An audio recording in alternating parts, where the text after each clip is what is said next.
बिहार का शो किस नदी को कहा जाता है? कोसी। अब देखो ये वाली कौन सी नदी है? यमुना।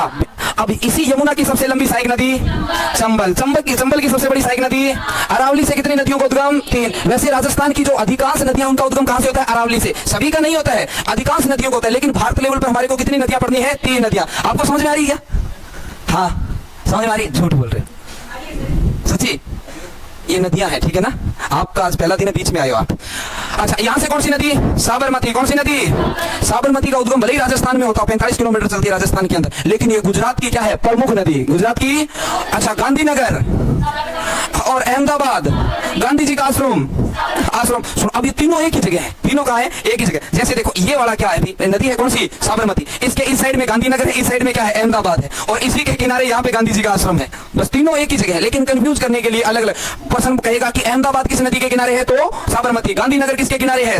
गांधी जी का आश्रम किसके किनारे है? साबरमती। लेकिन साबरमती का उद्गम कहां से होता है? राजस्थान से। कहां से होता है?